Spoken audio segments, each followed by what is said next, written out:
Is this Ponem Guru Ponem? Guru Ponem. Okay.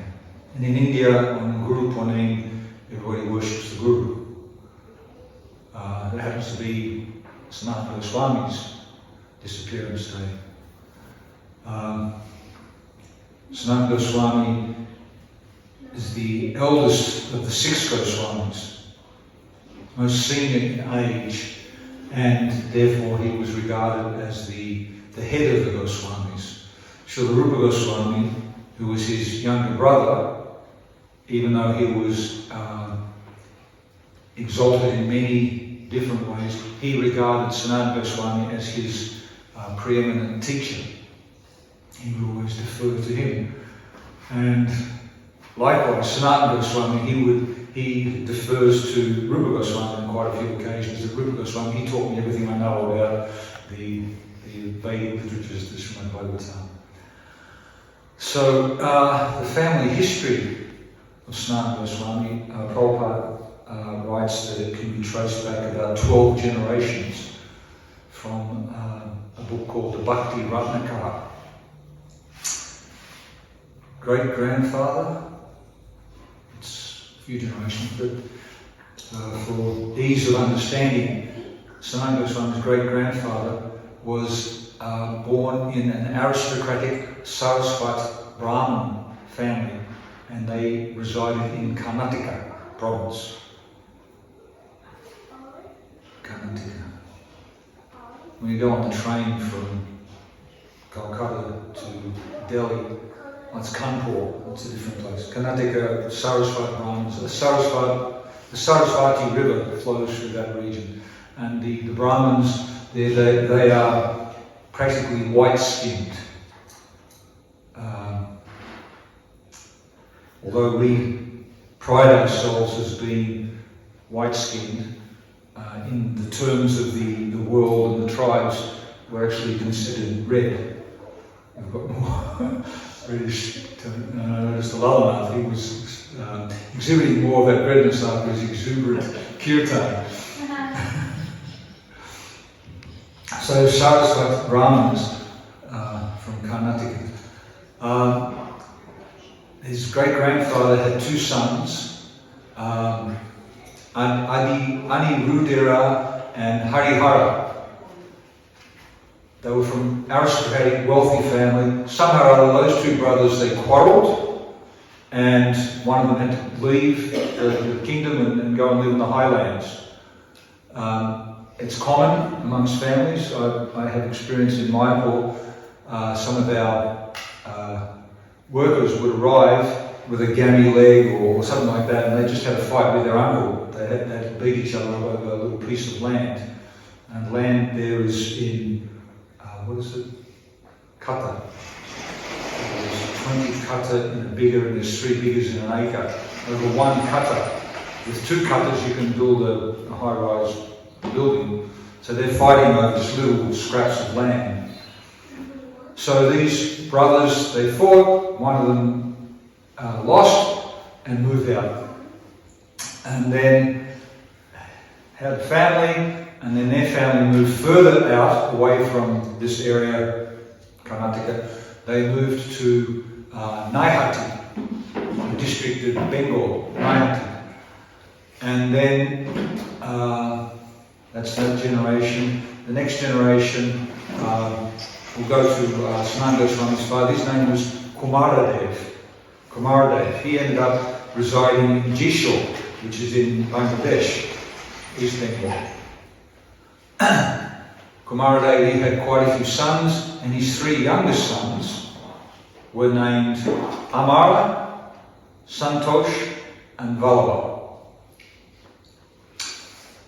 Amara became Sanatana Goswami, Santosh became Rupa Goswami, and Vallabha became Anupam in the eyes of Lord Chaitanya. Sanatana Goswami, from a young child, was very attracted to Srimad Bhagavatam. These three sons became devotees. Other sons, not much described about them, but we hear about Advaita Acharya. He had 6 sons And 3 of those became devotees and 3 became impersonalists. So within a family you get all this variation.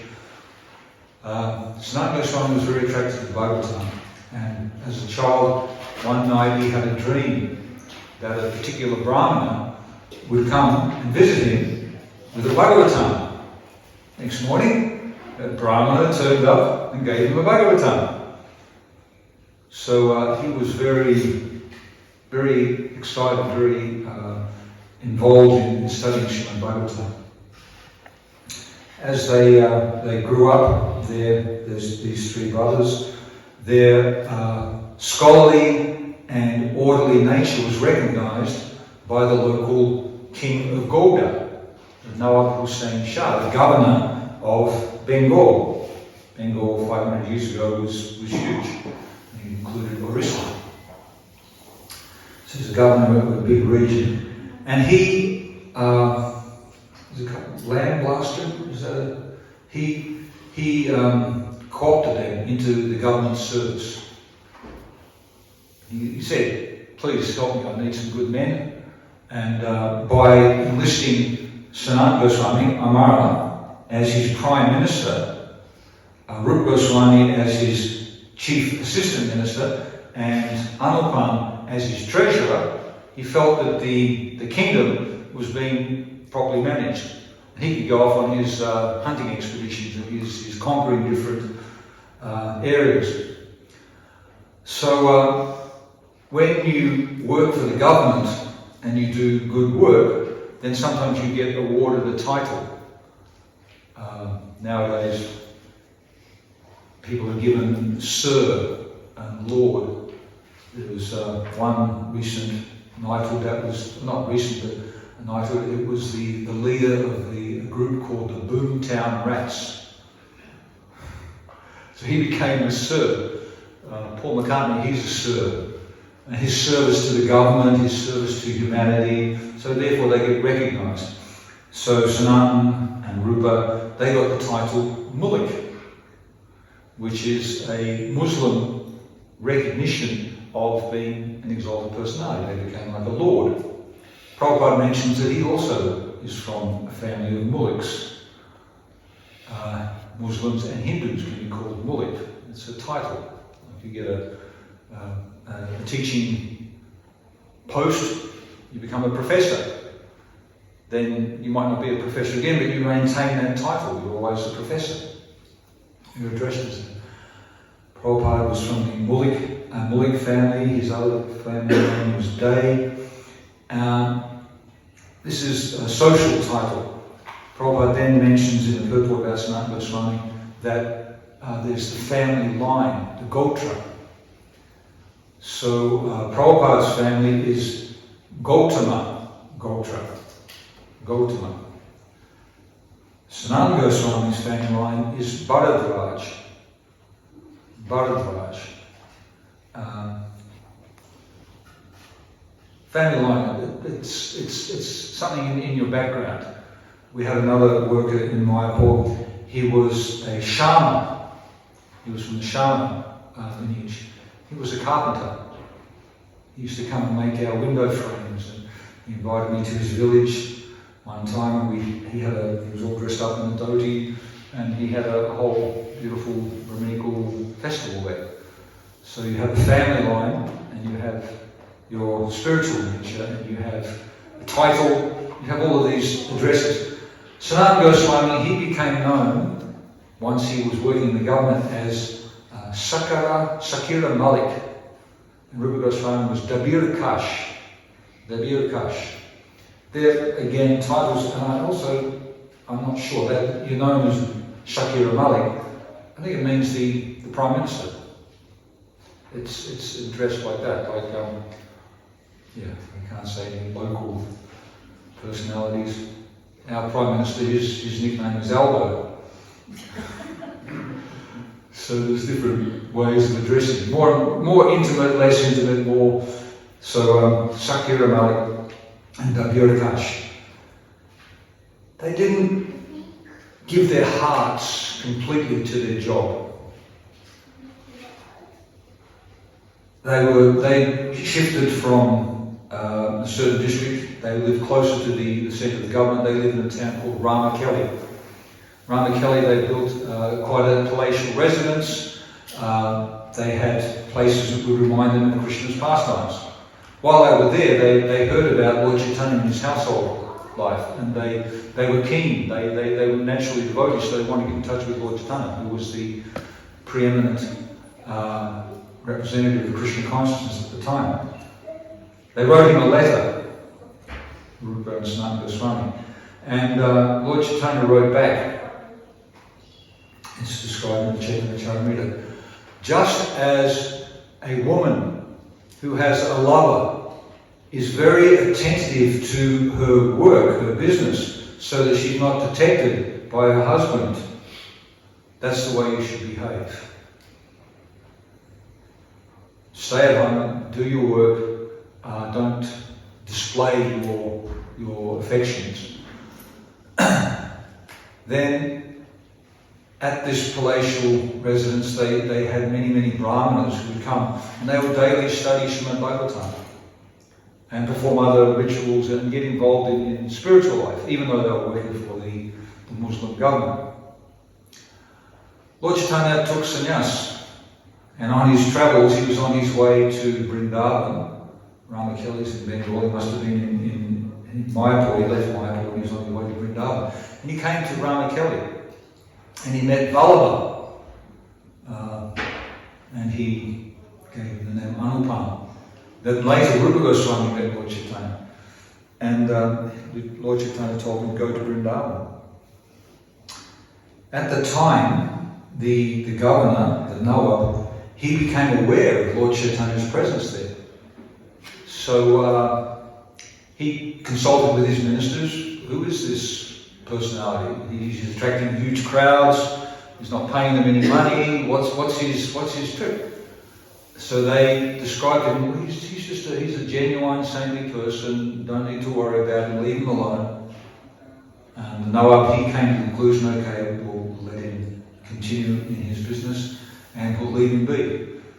But Sakya Malik and Dabir Kash, they weren't confident in the Nawab because he was a tyrant, a Mughal tyrant. So they, in the dead of night, went to see Lord Chaitanya. The Prime Minister of the region and the Assistant Chief Minister came to see Lord Chaitanya. And I think at that time they approached with a straw between their teeth and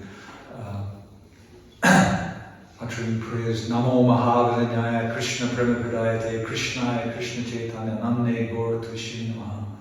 With my respectful obeisance unto Lord Chaitanya, who is the most magnificent incarnation. You are freely distributing whatever no other incarnation ever before, the most divine, mellow, sweet taste of your service. They approached Lord Chaitanya, and Lord Chaitanya immediately recognized them. And he said, don't worry, you two brothers have been my servants for a long time. And then he gave them the names Rupa and Sanatana. You are Rupa and Sanatana. Sanatana Goswami took the opportunity to then advise Lord Chaitanya that it's not wise to travel with such a big group. You're attracting attention. And Lord Chaitanya made the decision he would go back to Jagannath Puri. He would not continue with such a party. After this meeting, Rupa and Anupam, they became determined to go and associate and spend time and live and just become fully committed to Lord Chaitanya. So they gave up government service. Rupa Goswami packed up all his wealth in a big boat full of coins, gold coins. When you work for the government, you amass lots of what they call fringe benefits. Of course, you get a big wage nowadays. The pension for the retired ministers is equivalent to what you were earning when you were on the job. So Rupa Goswami, he collected all his coins into a boat. I guess he was transporting them back, and he went back to his village. He then displayed the exemplary way to deal with one's acquired wealth. He spent 50% for spiritual purposes. He gave 25% to his family relatives, and he kept 25% aside for emergencies. Recognizing that his brother might experience some difficulty in leaving the government service, he deposited 10,000 gold coins with a local merchant, and he informed Sanatana Goswami. So they left, they distributed their wealth, and then they travelled to Vrindavan. Meanwhile, Sanatana Goswami, he was still working, but he was also keen to give up that service. He told everybody that, oh, I'm sick, I'm not going to come to work. So he stayed at home with around 30 brahmanas, and they were studying the Bhagavatam, and they started performing different ceremonies in order to purify the atmosphere, in order to purify him from his long time association with these less than ideal leaders, rulers. Sanatana Goswami, his father, Kumaradev, very devout, very strict Hindu. If he saw the face of a meat eater, a mlecha, he would fast all day. And Sanatana Goswami now, he was rubbing shoulders with it. He was going and visiting these people and just disregarding some of the strict rules of the Brahminical culture.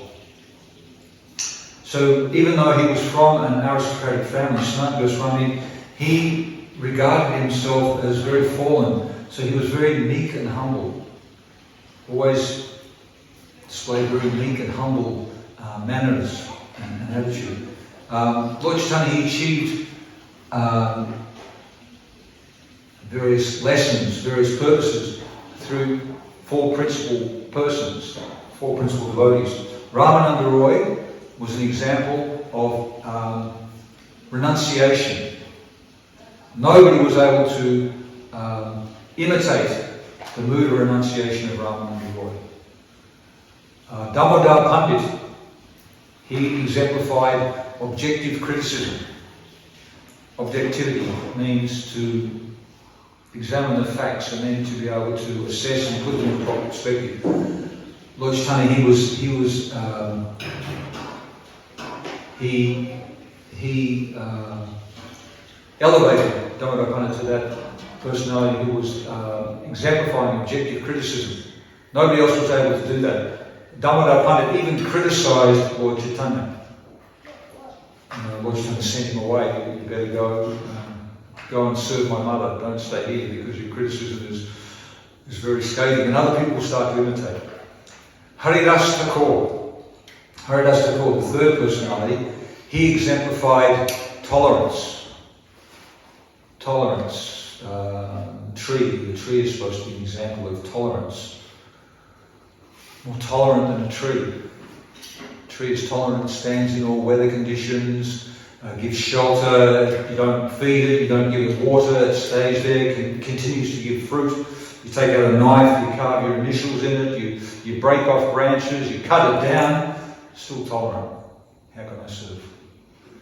So this is an example of tolerance. Haridas Thakur, his exhibition of tolerance, when he refused to give up chanting the holy names, Hare Krishna, Krishna Krishna, Hare Hare, Hare Rama, Rama Rama, Hare Hare. He was born in a Muslim family. He took his birth in a Muslim. He appeared in a Muslim family, but he was a very exalted devotee.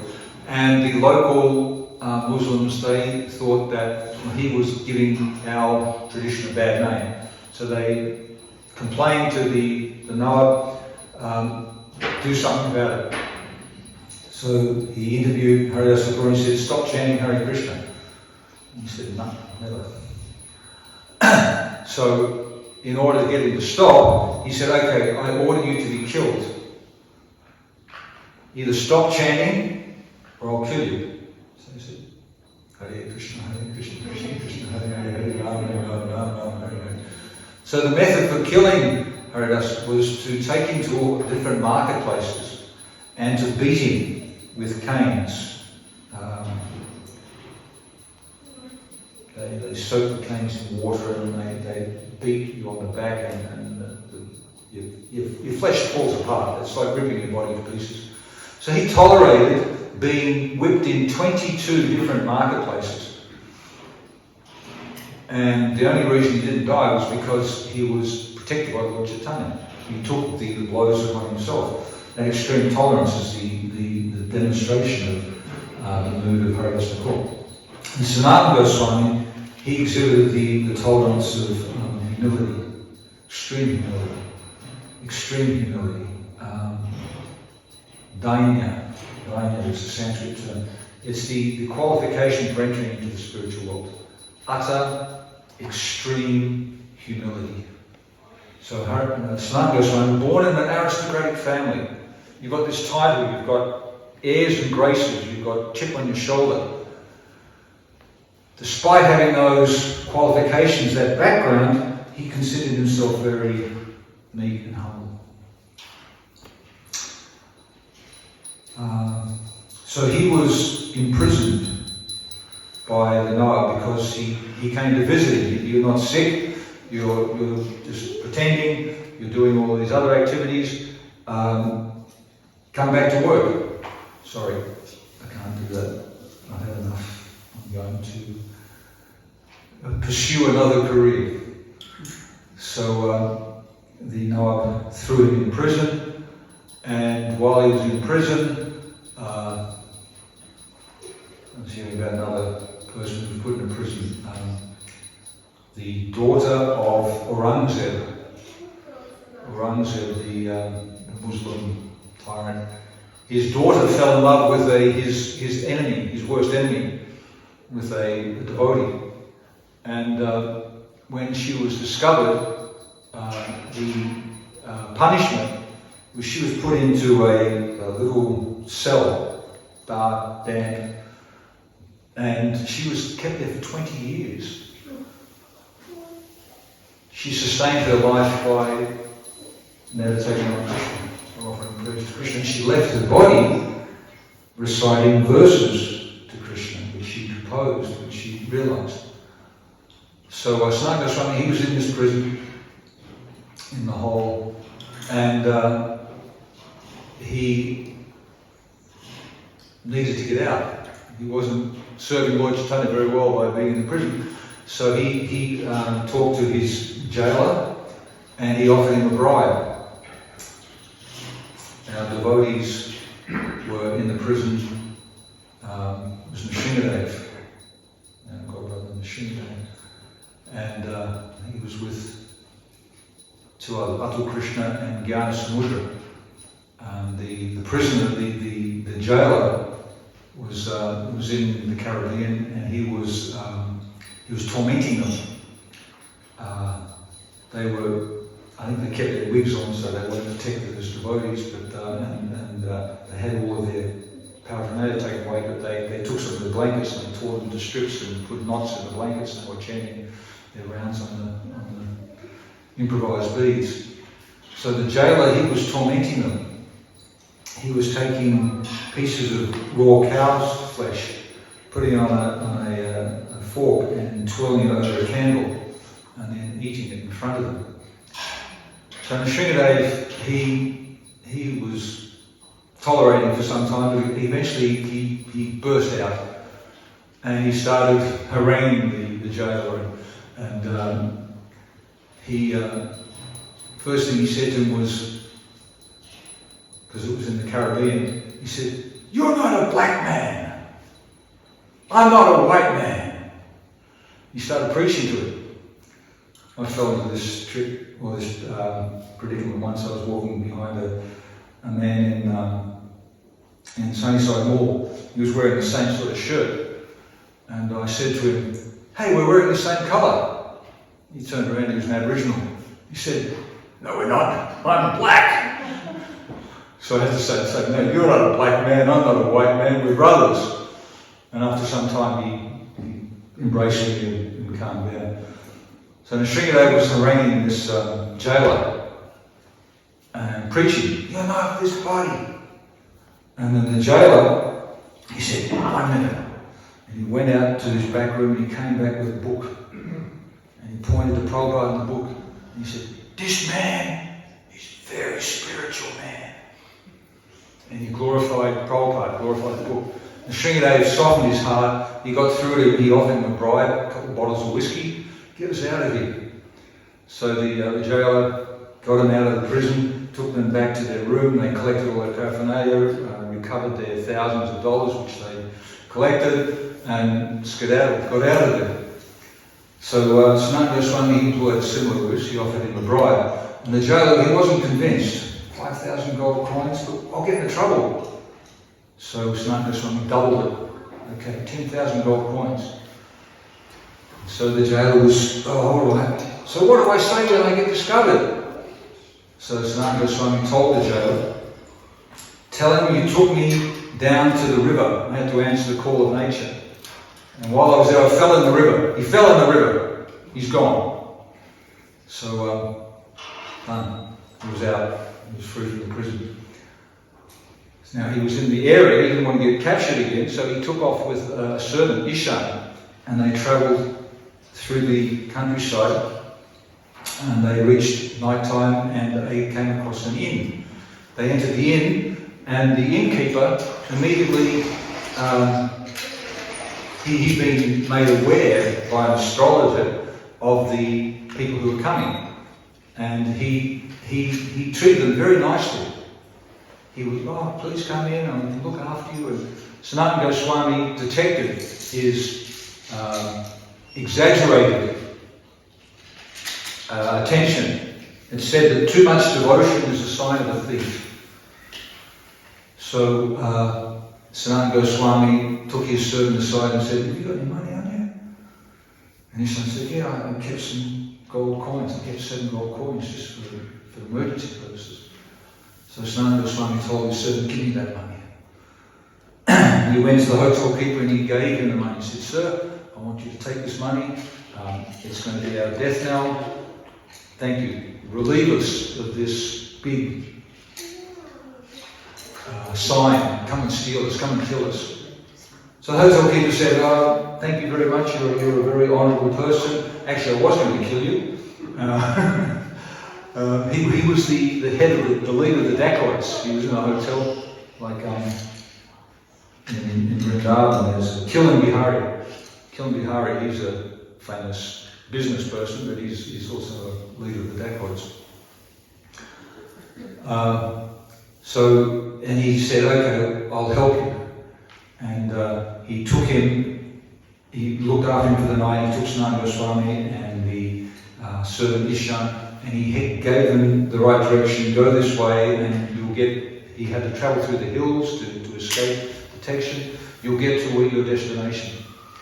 Sanatana Goswami was very grateful. He headed off the next morning, and after a while he turned to Ishan and he said, "I think you better go home. You're causing trouble to me."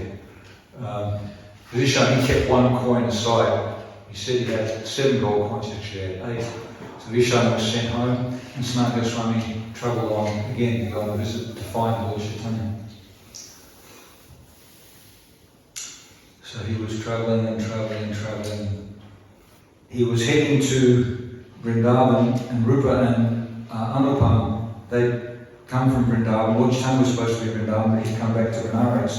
And then when Rupa and Anupam had been in Vrindavan, they spent time with a devotee called Subhuti Roy. Subhuti? Some personality, something like Subhuti. He was a wood merchant. He used to collect and sell dry wood. So he was a devotee, and he showed Rupa and Anupam the 12 forests of Vrindavan. They left after a month and they came back. Sanatana Goswami went to Vrindavan. They crossed paths. They were on a different road, so they didn't cross paths. Sanatana Goswami got to Vrindavan. He met the same wood merchant who explained to him that Rupa and Anupam had been here.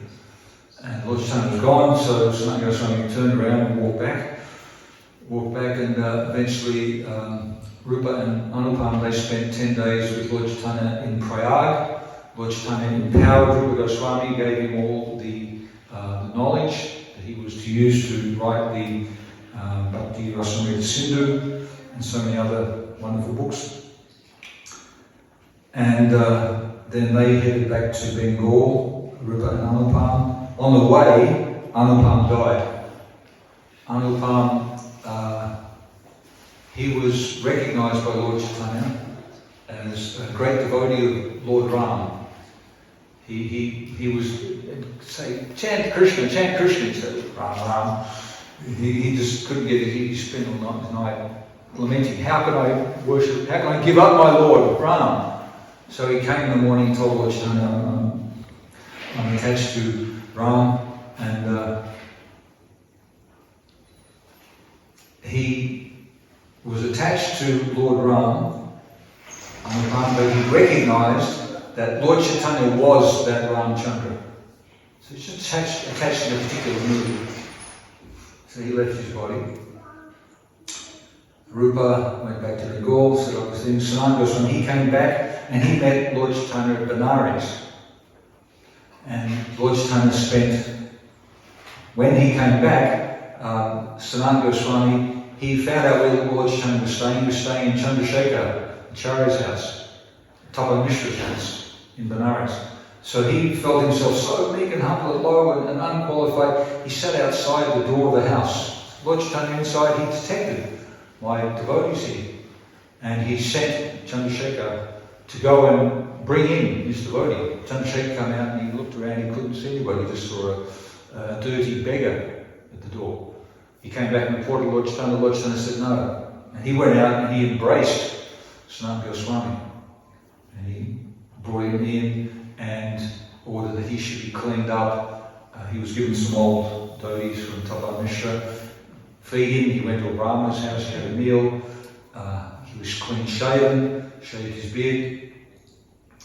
He got a wealthy chadar from his brother, so he kept that.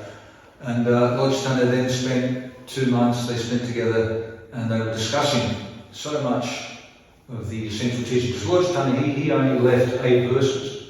He empowered Rupa and Sanatana. Their mission was to document, to elaborate on all of the teachings from the scriptures regarding Vaishnavism. Sanatana Goswami, he was listening to Lord Chaitanya. One of the topics was the avatars. So many avatars. Prabhash, Vilas, Swayam, Desh, and then the 6 Leela, Purusha avatars, Manvantara avatars, Yuga avatars, Guna avatars. So Lord Chaitanya, he spoke those topics to Sanatana Goswami. Sanatana Goswami wrote them down. Sanatana Goswami, when he was learning, Lord Chaitanya was teaching questions and answers. So I think the first question Sanatana Goswami posed to Lord Chaitanya was, Ke Ami? Ke Ami? Who am I? I'm regarded as an aristocratic person. I'm wealthy, I'm learned, I speak 6 languages, but I don't know who I am. I don't know where I've come from. I don't know why I'm suffering. Who am I? It's a good question. Who am I? But unfortunately, when we try and explain to people who are you, they get confused about their conditioned nature. Am I a male? Am I a female? Am I a they? Am I a them? Am I a it? Am I like young? Am I old? Am I a wizard? Am I like a king? Am I a pauper? The easier way to answer that question, rather than who am I, what am I? Am I this body? I'm not this body, I'm a spirit soul. I'm a servant of Krishna. So one of the questions Sanatana Goswami asked was of Lord Chaitanya. I heard that you were explaining to Sarvabhauma Bhattacharya about the Atmarama verse. Atmaramas Chamunayo Niranta Apirukrame. Srimad Bhagavatam, the first canto, chapter 7. And Sarvabhauma Bhattacharya, he explained to Lord Chaitanya, and he managed to get 11 different explanations. Lord Chaitanya, he expanded to 18 or more different explanations. Now in this circumstance, Limestone said, okay, I forgot what I said last time, I'll try and remember. So he started explaining, and he goes into great detail. And after 64 different elaborations, explanations, then that became part of the teachings of Lord Chaitanya, teachings of Vaishnavism. One of the ways to get those different explanations, you break up the words. Atma. Atma has 7 different meanings in Sanskrit. There's the soul, there's the Supreme Personality, there's the body, there's the mind. So you combine those. Arama. Arama means happiness, pleasure. One who derives happiness from the soul, from the body, from the mind, etc., etc. Sanatana Goswami, he wrote 4 major books. The Hari Bhakti Vilas. Hari Bhakti Vilas, out of affection for another one of the Goswamis, Gopal Bhatta Goswami, he compiled the Hari Bhakti Vilas, which has a list of all of the, not even a list, but an explanation of all the different items of devotional service, extracted from the scriptures. It's not something that they made up, they extracted from the scriptures. How to see the deity, how to worship the deity, how to approach the deity, how to not approach the deity, how to dress, how to travel, etc., etc., what to eat on certain days, what to avoid on Ekadasis. All of these things are described in the Hari Bhakti Vilas. So, minute detail. Another book was the Dasani, Vaishnava Dasani. It's a commentary on the 10th canto of the Srimad Bhagavatam, explaining very elaborate, explicit details about Krishna and his pastimes. Now, Srila Prabhupada, he wrote the Krishna book, revealing Krishna's pastimes at a time when he wasn't sure, Prabhupada wasn't sure that he'd be able to complete the whole Srimad Bhagavatam step by step. So he jumped forward and put together the Krishna book, interweaving the philosophy so that we wouldn't misunderstand. The Rasa Dance chapters were not just about erotic pastimes, they were about how to control mundane lust, how to develop a higher taste. Prabhupada also wrote the teachings of Lord Chaitanya, so the Chaitanya Charitamrita was condensed and available for us. So Sanatana Goswami, the Dasani, was a commentary. Then he wrote he elaborated on that. He made a bigger version, and Hari Bhakti Vilas. There's another Krishna Lila Stava. There's another book by Sanatana Goswami. That's a poetic form of the 10th canto. These acharyas are employing different means to attract people to hear the scriptures. And his magnus opus is the Brihad Bhagavatamrita. His brother, Rupa Goswami, he composed later the Laghu Bhagavatamrita. Brihad is big, Laghu is small. He made the Bhagavatamrita smaller and more accessible. So the Brihad Bhagavatamrita,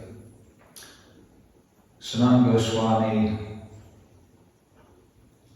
he excavated, he garnered all the gems from the Vedic literatures, from the Srimad Bhagavatam. He quotes Srimad Bhagavatam literally there.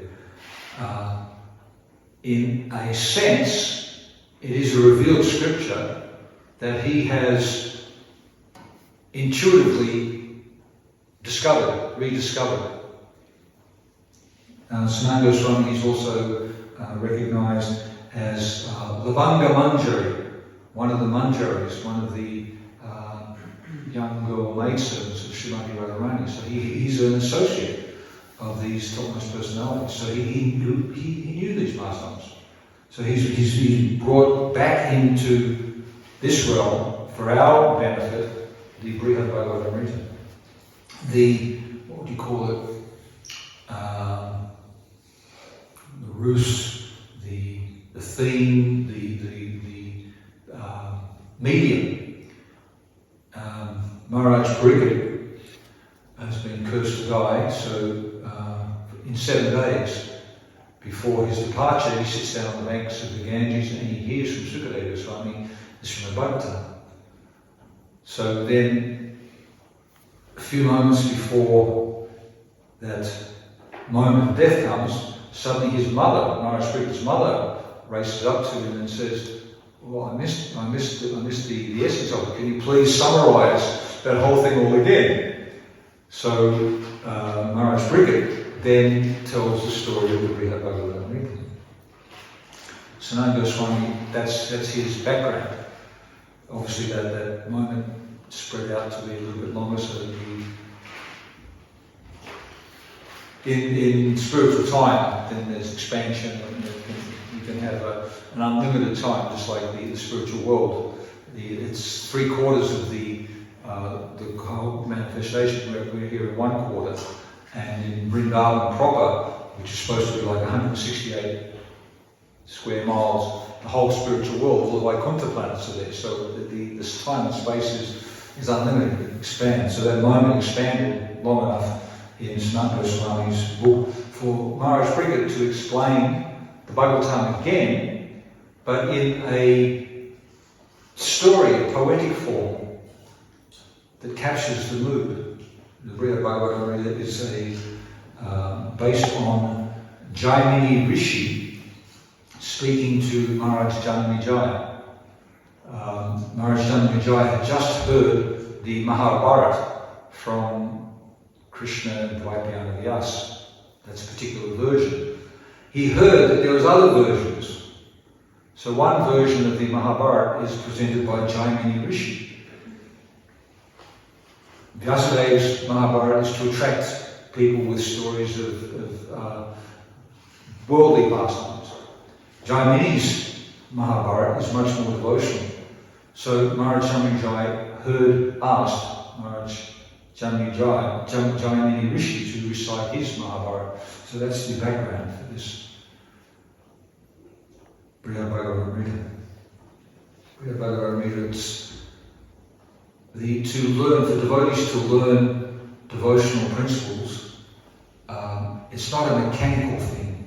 There's not a formula. It's not, okay, I get up in the morning early and I brush my teeth in a certain way, I sit in a certain way, I hold my japa, and I recite a fixed number of mantras. That's not the crux of the process. If you're just chanting mantras, Hare Krishna, you can stimulate your bile juices, you can feel all warmed up and excited. But if you want to access the spiritual world, then the mantra has to be more than just a lip name. It just can't just be surface, superficial. You have to understand what is the mantra, who gave the mantra, where does the mantra come from, what's the nature of the mantra, what's the end goal of the mantra, who is the personification of the mantra, how do you love such a personification, what's the goal of chanting the mantra, why should I serve such a person? So that's the way that the teachings of the Acharyas captures the heart, the imagination of the devotees. Brihad Bhagavatamrita describes journeys. Narada Muni travels through different places and visits different devotees to find out who's the topmost devotee. And he keeps on getting rebuffed and accused at each point. I'm not the greatest devotee. We did a drama in the Polish tour, and I was playing one part, and the part before me, the devotee was playing Lord Shiva. So Narada Muni came to him and said, "You're the greatest recipient of the Lord's mercy." He said, "I'm just a bhakta, I'm just a servant. I'm not the greatest, I'm just a servant." Very powerful impact. Normally I'm the greatest. No, I'm just a servant. We were in Canada and a couple of devotees got a little bit heated up and they started wrestling. And the younger devotee called out with his being strangled, "I'm just a bhakta! I'm just a bhakta!" Just a servant. So through this repetition, you're the greatest devotee. No, I'm not. Go and see them. You're the greatest devotee. And there's different flavours, different moods, and it rubs off. And eventually you understand the good qualities of the devotee, but that's not the ultimate. There are devotees who are even better at getting Krishna's mercy, and ultimately it reaches to the point of the gopis of Vrindavan. who were prepared to give up even their reputation in order to please Krishna. The second part of the Bhagavad Gita is Gopkumar, traveling through the different planets, the different stations, the different universes, the spiritual world, back to the material world, to the holy dhams, to discover his Lord. He was a simple cowherd boy, and he somehow only met a Brahmin, and the Brahmin gave him a mantra. And by chanting that mantra, he developed a taste for the personality who was described in that mantra. And he kept on going. He went to Narayan's abode, and Narayan is Krishna. He saw Narayan, but he had a particular mood. So when he saw Narayan, he wanted to go and embrace him. But all of the other residents of the Vaikuntha Pada, they held him back and said, no, you can't do that to the Lord. You have to approach him with awe and reverence. We'll give you some nice clothes and you can dress like a Paka servant. And he said, oh, hang on, I'm not really satisfied here. And he kept on travelling, and eventually got back to Goloka Vrindavan. The essence of Goloka Vrindavan is the mood of love. It's called prema. And the substance of prema is bhakti. Bhakti. And bhakti, not just normal, ordinary bhakti, but braj bhakti. The mood of the residents of Vrindavan. So eventually, arriving back there, he was able to feel satisfied. Gopkumar was satisfied in the presence of his Lord, and his Lord, other forms of the Lord, he wanted to play the flute, so they would tolerate, you can play your flute for me, but there wasn't a proper reciprocation. Back in Vrindavan, Krishna embraced him, and he felt satisfied. Now I'm back home. So through this description, this progression, we can understand the path that we can take in order to achieve our ultimate goal. And some people would think that, the gopis, that's the ultimate goal. I'll just imitate them. I'll put on my gopi vesh. You see in the trains in India, the big, rough-looking, sari-clad men with beards, and there are many different upasambradayas where they imitate. So it's not the goal to imitate. We should follow in the footsteps. I'm telling the president, he said, you might want to imitate. You think, I've achieved such a great success. You might want to imitate me. Don't do what I'm doing. Do what I did. Spending nights locked up to the toilet in the jailhouse in the back of Grafton and just doing the austerities that I performed in order to please Krishna with my sincere effort, the hard work that I performed. And then, by a step-by-step process, we see through the different levels of devotees, everybody can be encouraged to achieve that ultimate goal. You can start at whatever level. Once you've chanted Hare Krishna, once you've heard this process, once you've got a desire awakened within your heart, then you're considered to be a devotee. Different levels of devotees. The topmost devotee, that's clearly defined. One who, by merely seeing them, they inspire you to chant Hare Krishna. So those types of devotees we should worship, we should serve. Other devotees we should offer them respect within our minds. And the medium devotees we should make friends with. We should associate with them, and we should give mercy to those people who are innocent and avoid the atheistic, the antagonistic. So through these principles, through these writings, through the work of the 6 Goswamis, Sanatana Goswami being the head of the Goswamis, these are our preceptors. This is the reservoir. If you want to approach Lord Chaitanya, you have to get the mercy of Lord Nityananda. If you want to get the mercy of Lord Nityananda, you have to approach the 6 Goswamis.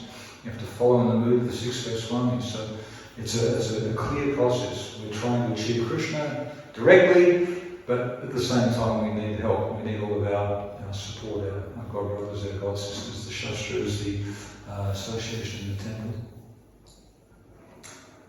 Sanatana Goswami ki jai. There's nice pastimes. Anybody has any thoughts about Sanatana Goswami?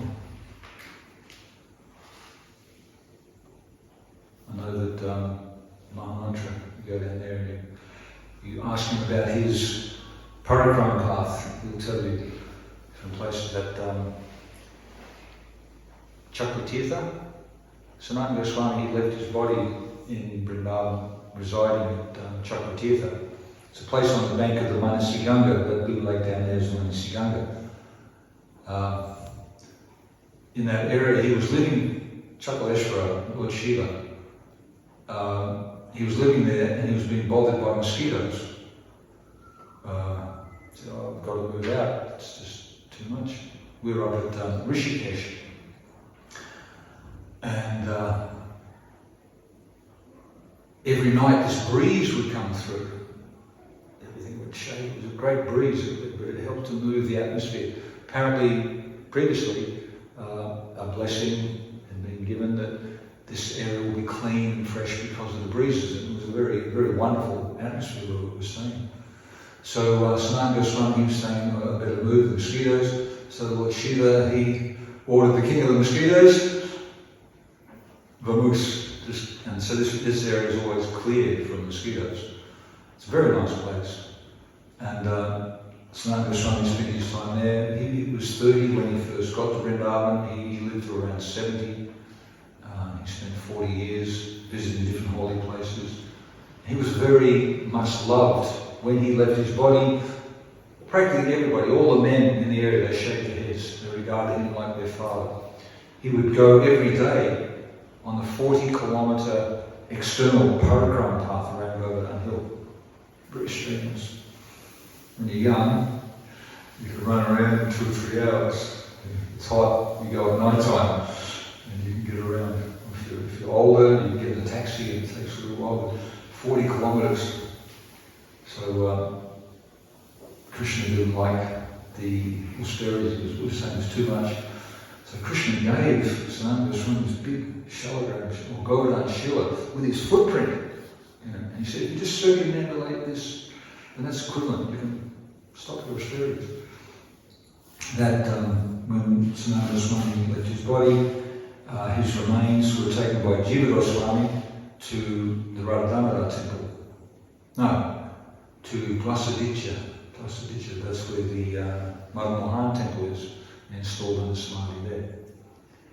And the Shila is taken to the Radha temple. It's on the altar, and it's said that if you circumambulate 4 times around the whole compound, then that's equivalent to going around Govardhana.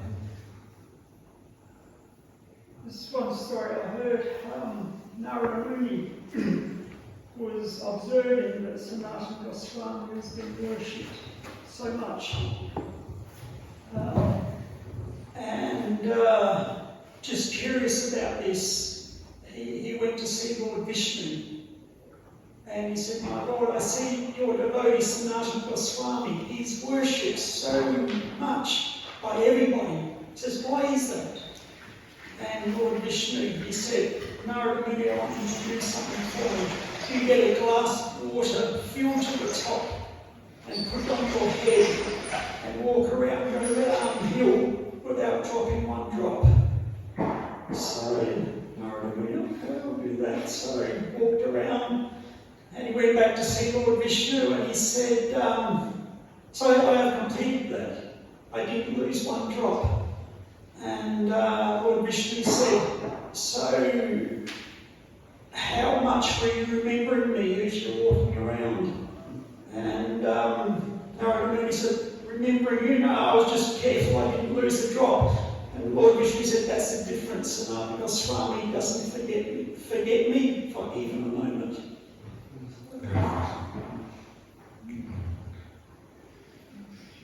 There's another story about Sanatana Goswami. He saw Rupa Goswami, or Raghunath Goswami was sitting on the banks of Govardhana, and he was performing his bhajan, and he saw, it was in the hot sun, he saw Srimati Radharani holding her veil over Raghunath Goswami. So later he told Raghunath Goswami, you shouldn't do that, you shouldn't force Radharani to come and serve you. Better you build a little hut, you build some protection. So Yeah, some of the examples or the descriptions of the mood, the intensity, the closeness to their Lord. It's hard to conceive. When Sanatana Goswami, when he was young, he went back to Ramakeli, and his spiritual master came there, Vidya Rajaswami, and Prabhupada describes his devotion to his spiritual master was undescribable. He learned all the scriptures from him. So to be fixed in devotion to your spiritual master, fixed in devotion to be able to absorb and extract and to actually apply ourselves in the study, this is another characteristic of these. They scrutinizingly studied the scriptures in order to give these truths. It's so difficult to focus, to actually mine the truths and actually. It's so these great souls, they created all these wonderful songs about Govinda which they can pour on the devotees to give satisfaction. Their words, their focus is incredible.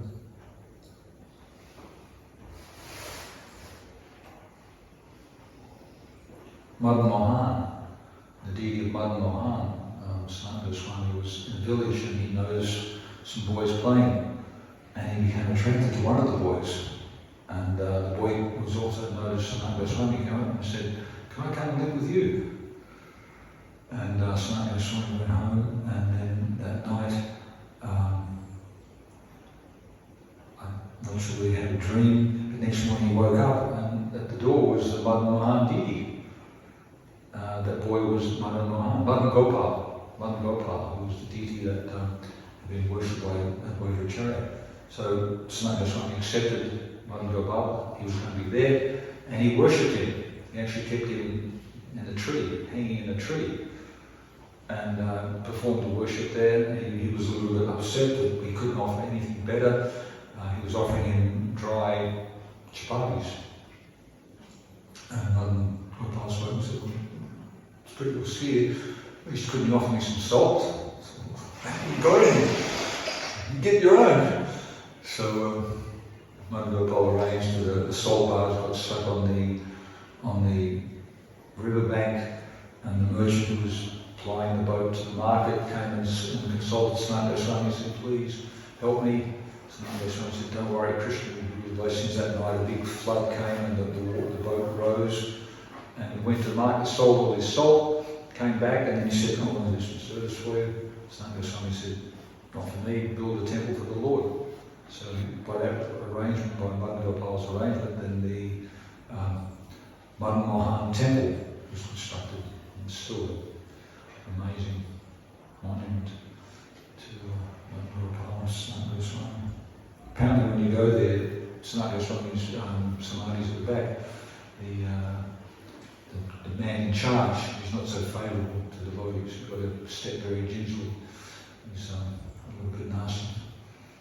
And also, when you go to the back of the Madan Mohan temple, you'll see a little place where the Abhishek fluid comes out, or flows out. There's a little statue there. It's the architect. He made a little figurine himself so that all of the water from the deity flows over his head. There's a lot of history there.